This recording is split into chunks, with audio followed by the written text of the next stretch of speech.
So good afternoon, everyone. It is 4:05, so we can go ahead and get started. This is the Industrial and Business Stakeholder Committee meeting number 1. My name is Layla Bajlan. I'm a long-range planner 2 with the Community and Economic Development Department. And then we also have Jen Rudder. She's a Development Services Manager, and Ryan Nolte. He's the Interim Director for the Community and Economic Development Department on today. So just to provide a little bit of background on this meeting, so all of these code amendments that we will discuss this afternoon are applicable to only unincorporated Adams County. If you are within one of our jurisdictions, the code amendments will not be applicable to your property. And the overlays are specific to the plan boundaries. However, all other code amendments that we do discuss will be countywide. If you have any questions or comments throughout this presentation, please feel free to type in the chat feature and we will answer the questions at the end of the presentation. Please also include your name and your email address with any questions or concerns. Or you can email me at lbajalan@adcogov.org and we will address your questions after this meeting. And as Zoom probably told you, this meeting is being recorded. So meeting number 1 is really an introduction to some of the code amendments that Adams County plans to pursue. This meeting is really to make you aware of the process, as at this time, we do not have any drafts for the regulations. And we plan to look at how other municipalities are handling some of these and evaluate how Adams County wants to pursue the amendments. And then the second public outreach meeting on July 27th, we should be able to have some red line drafts to present to you. So at a study session with the Board of County Commissioners on May 11th, staff was given the direction to implement the visions of our long-range plans by creating zoning overlays for the plan boundaries. The 4 plans that we are looking into include the Welby Subarea Plan, the Federal Boulevard Framework Plan, the TOD and Rail Station Area Planning Guidelines, which is applicable to the half-mile buffer from the 6 stations that are either within unincorporated Adams County or adjacent to unincorporated Adams County, where the half-mile buffer would capture properties in Adams County, and then the Clear Creek Valley TOD plan. We were also given the direction to change the use by right allowances of outdoor storage in the Industrial 2 and Industrial 3 zone districts, to create a mixed-use zone district, to add tiny home villages and safe parking regulations as a new use within the county's development standards. And then finally, to empower the comprehensive plan and criteria of approval for land use cases. Many of these efforts are priorities to the Board of County Commissioners, and we were actually granted an implementation planner to help implement all of these proposed amendments. So staff will be adding compliance with the comprehensive plan as a criterion of approval to many of our land use cases. Currently, the county is working on Advancing Adams, which is an update to the 2012 Imagine Adams comprehensive plan. And this would provide a vision for development looking into 2040. And the adoption of this plan, it should be roughly early 2022. And compliance with this document will ensure that development is compliant with the 2040 vision for Adams County. And this will also ensure that the long-range plans are being considered and development is compliant with their specific visions as well, as many of our long-range plans are adopted in the comprehensive plan. So the county will be pursuing code amendments to change the use by right allowances of outdoor storage in the Industrial 2 and Industrial 3 zone districts. Currently, the I-2 and I-3 zone districts allow for accessory outdoor storage in excess of 100% of the building area by right, if it does not exceed 80% of the lot or 10 acres, whichever is less. And if it does exceed this amount, a conditional use permit is currently required for this amount of outdoor storage. The county would be reducing the thresholds of use by right outdoor storage, both in percentage and in acreage, that would be allowed. And we would be making it conditionally permitted rather than being prohibited. And a conditional use permit does require 2 public hearings. It is a formal land use application. There would be 1 public hearing with the Planning Commission and then 1 with the Board of County Commissioners. It also requires that the use be compatible with the area, and with the adoption of these regulations, it would require compatibility with the comprehensive plan and applicable sub-area plans, and then a neighborhood meeting would also be required. We are not proposing changes to the I-1 zone district at this time, as in 2019, we changed the I-1 zone district to require a conditional use permit for accessory outdoor storage in excess of 25% and up to 100% of the building area. So we will also be creating a mixed use zone district. Currently, the county does not allow for mixed use by right, and we are looking to change that. In 2020, we added mixed use as a use within the development standards that required a conditional use permit and was only conditionally allowed in our C5 zone district. With this effort, we would be creating dimensional standards for the zone district, such as minimum lot size, minimum lot width, and setbacks. We currently have performance standards for the use that would remain in place. And the creation of the mixed use zone district was called for by the 2012 Imagine Adams Comprehensive Plan and many of our sub-area plans. So this really helps to allow for the visions of those plans to become a reality. So we were given the direction to pursue adding in tiny home villages as a use in the development standards. While we do not have drafts at this moment, we plan to have the use as conditionally permitted in certain zone districts. Again, a conditional use permit does require 2 public hearings, one with the Planning Commission and one with the Board of County Commissioners. In this process, we would define the terms tiny home and tiny home village. And we'd be looking at safety and other performance standards for the use as we work through this process. Similar to tiny home villages, we would be adding in safe parking as a use within our development standards. The use would most likely require a public hearing, neighborhood meeting, and a conceptual review meeting. In this process, we would define the term safe parking, establish the permitting type, and outline the applicable zone districts for the use. We will be looking at safety and other performance standards as we work through this process as well. And for both the tiny home villages and safe parking, we will be looking into how other municipalities are doing this and evaluate how Adams County wants to move ahead. And we will be working closely with our community safety and well-being team to create the regulations as well. So then finally, we'll be working on creating overlays for our long-range plans. Again, the overlays will be specific to the plan boundaries and not countywide. So an overlay zone is a zoning district which is applied over one or more previously established zone districts that can add additional requirements and provide the opportunity to offer incentives in certain areas as well. And the overlay is not a specific zone district in itself. Overlays are not a new tool within the county. We currently have several zoning overlays that we enforce throughout unincorporated Adams County. The aviation overlays include the airport influence zone, height and noise overlays, and then the air and spaceport noise overlay.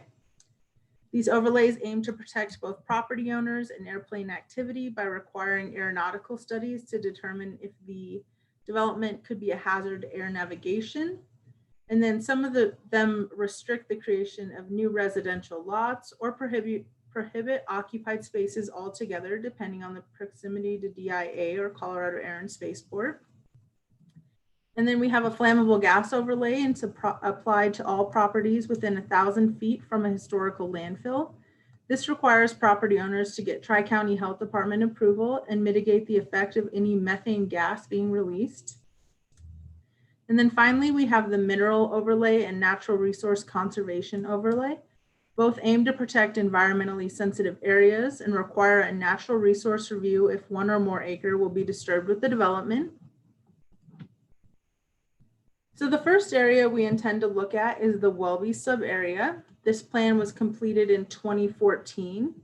And the Welby area is approximately 4 square miles and is generally located north of I-76, east of I-25, south of 88th Avenue, and west of the South Platte River. Welby currently contains a mix of uses that include single-family and multifamily residences, commercial businesses, agriculture, and industrial. This plan was put into place to help provide a vision for Welby to provide compatibility between the diverse uses as Welby grows, all while honoring the rich history of the area. The Welby plan splits the sub-area into 3 separate areas that all have unique visions. And then in addition to the goals and policies, the Welby plan does call for the county to develop regulations specifically designed for the Welby area. So North Welby is shown in purple on the image. North Welby is primarily residential in character with limited commercial along Washington. This area does contain a portion of the half-mile buffer from the original Thornton 88th Light Rail Station and Rotella Park. The vision in the future land use for this area is mostly urban residential and mixed use neighborhood, which could allow for some mixed use development, especially along major corridors. And then South Welby is shown in red on this image and consists of a mix of limited residential, industrial, and agricultural properties. This area has seen significant change in the past years, and ensuring that the development is compatible with the existing residential and agriculture is a priority within this area. Having mostly mixed use employment for a future land use, the vision for this area is mostly light industrial with some residential options where existing residential is established. And then finally, East Welby is shown in green on this image and consists of mostly underutilized agricultural and industrial lands. This area does contain a portion of the half-mile buffer from the original Thornton 88th Light Rail Station and the Commerce City 72nd Station. East Welby is expected to see the most change, and the future land use consists mostly of mixed-use employment, urban residential, and mixed-use neighborhood. And this would be mostly where we would see the build out of the mixed-use development. So then another sub-area we are looking at is the Federal Boulevard Framework Plan. This was adopted in 2014. And the study area is a 2.25 mile stretch of Federal Boulevard between 52nd Avenue and 72nd Avenue. And then the east-west borders are Zuni Street and Lowell Boulevard. The plan realizes that 2 new stations were planned near the Federal Boulevard corridor. And in order to thoughtfully manage this anticipated growth and redevelopment, the plan is the first step towards understanding the existing conditions and future opportunities that these changes will bring. This plan sets goals for the area and indicated the need for a development of a more detailed and comprehensive corridor master plan. It is important to note that currently Adams County is working with the cities of Westminster and Federal Heights on a mobility study along Federal to increase the walkability of Federal. Goals within this plan include mixed use development and higher density residential along Federal Boulevard. As previously mentioned, we are looking at creating overlays for the TOD and rail station area planning guidelines as well. The TOD and rail station area planning guidelines were adopted in 2007. This document realizes that many stations were planned in or adjacent to unincorporated Adams County and aims to get ahead of the development by providing guidelines and policies for the core of the station areas. For those of you that might not know what TOD stands for, it stands for Transit-Oriented Development. And this is a planning approach that calls for high density, mixed-use business and residential neighborhood centers to be clustered around transit stations and corridors. And then the policies within this plan would help support the end vision of TOD. And then finally, we have the Clear Creek Valley TOD plan. This plan was adopted in 2009 and addresses the Federal Clear Creek and the Pecos Junction Station. But the area is from 64th Avenue to the north, Huron to the east, West 55th Avenue to the south, and Lowell Boulevard on the west. This plan provides 2 different options or scenarios as how to development within the half-mile and quarter-mile buffers from this 2 stations should be developed. This plan does use some of the TOD and rail station area planning guidelines to create these scenarios as well. Again, the county does not have outlines or drafts for the proposed overlays. We are in the very early stages of the process and want to engage the public to ensure that all the residents and property owners are aware of some of the county initiatives, as many individuals may not have been aware that their property was within the specific plan boundaries. And several cities and counties in Colorado currently use overlays to implement their long-range plans, so we will be looking at other examples as well. So a timeline for these code amendments: we will have our second public outreach meeting where we should be able to have red line drafts on July 27th, and then we will have a countywide meeting on July 29th. We will go to the Board of County Commissioners and Planning Commission in study sessions in August. And then we do intend to go to Planning Commission for a public hearing for adoption in September, with final adoption by the Board of County Commissioners in October. So if anyone has any questions or concerns, again, please type them into the chat or email me. And then we encourage you to stay informed about the process. We will have regular updates on our website, and this is the link to that website. And just so everyone is aware, there are several other county initiatives moving forward. So that website will show you all of the different code amendments that we have going on right now. And we do encourage you to join our second public outreach meeting on July 27th, and then the countywide update meeting on July 29th. So that concludes my presentation. We can take any questions.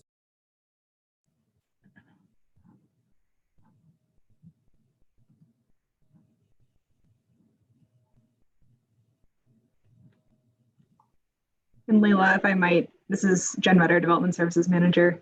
If anyone has any questions, since there's actually a manageable number of people on this webinar, we can allow you to speak if you would like. If you just want to raise your hand or type in the chat if you'd rather, we can read out your question. Otherwise, you're more than welcome to send Layla an email at her email address right there, and we can get back to you if you have any more detailed questions. Otherwise, we absolutely encourage you to continue participating. We want as much feedback as possible. So thank you for being here.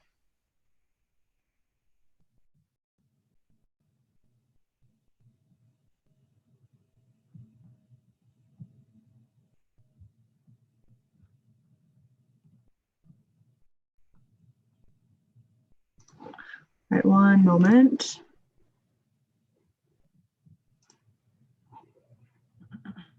All right, Sarah, you are able to speak. Hi, thanks you guys. First off, thanks for kind of getting ahead of this and getting us all included. One question I had is for sites that have kind of special consideration, so sites that are already in floodplains or sites that have, flammable gas overlay or landfills or things like that, that might not otherwise lend themselves to kind of planning designs and ideals. How are those being accounted for in the comp plans and the overlays?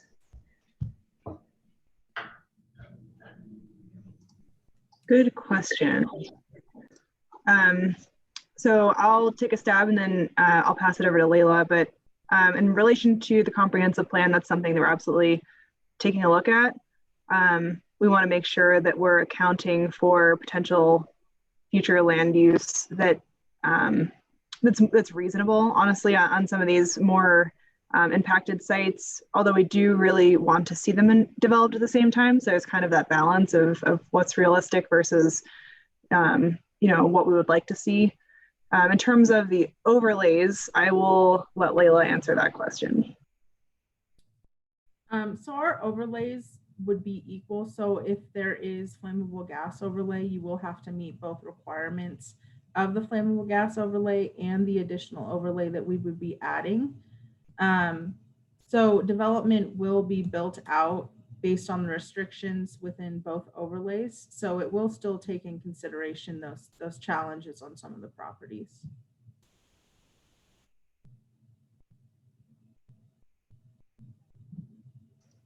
Sorry, Sarah, you can unmute yourself if you like.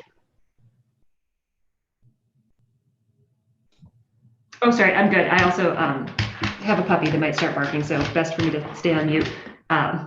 But that's helpful, and I think I'll follow up with our group, but for some sites that have unique conditions that aren't part of existing overlays, we'll just want to think through, what feedback we give to you guys and how we want to think about that to help as we can. Absolutely. Thank you so much. We appreciate any help we can get and any feedback from you guys.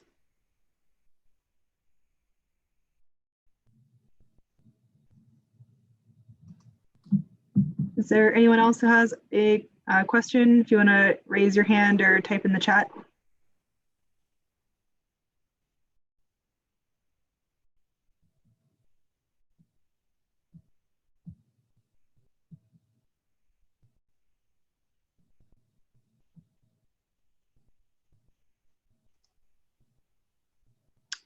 All right. Well, in that case, we'll be around. We're going to hang out. If you want to reach out to us through private message or send us an email, we'll get back to you. But in the meantime, we'll end the meeting, but we'll still be around. So just let us know if you have any other questions.